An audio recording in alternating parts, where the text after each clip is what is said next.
रसूल खुदा खातिमुल मुरसलीन, कितना प्यारा मोहम्मद है नाम आपका। अब आइए कारी साहब से गुजारिश है कि एक मतला एक शेर पढ़ दें ताकि उनकी भी ख्वाहिश पूरी हो जाए। अल्लाह हम सब की ख्वाहिशों को एहतराम करते हुए जनाबे कारी साहब सामईन की ख्वाहिशों का एहतराम कीजिए। एक मतला एक शेर। सल्लु अलन नबी व सलामुन अलन नबी, हर फूल हर कली की जुबां पर मेरे नबी, हर फूल हर कली की जुबां पर मेरे नबी, सल्लु अलन नबी व सलामुन अलन नबी। सारे जहां के हादियों,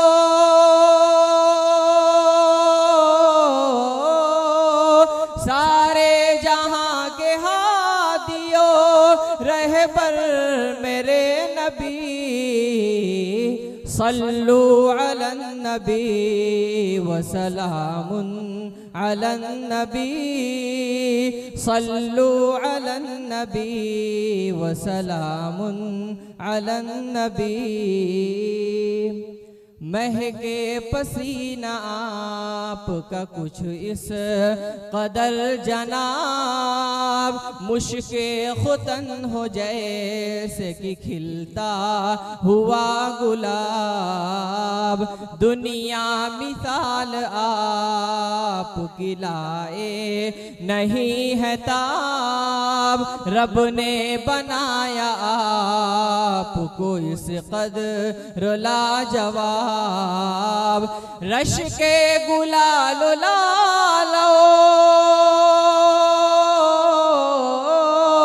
रश के गुलाब लालो, अंबर मेरे नबी, सल्लु अलन नबी व सलामुन अलन नबी, सल्लु अलन नबी व सलामुन अलन नबी। यूं तो शमीम इश्क़ नबी में है बेकरार, तड़पे है मछली पानी के बिन जैसे बार बार, तैबा नगर है जाने का बरसों से इंतजार, आ जाइए न ख्वाब में सरकार एक बार, पा जाएगा सुकून दिले, पा जाएगा सुकून दिले, मुग़्तर मेरे नबी, सल्लु अलन नबी व सलामुन अलन नबी।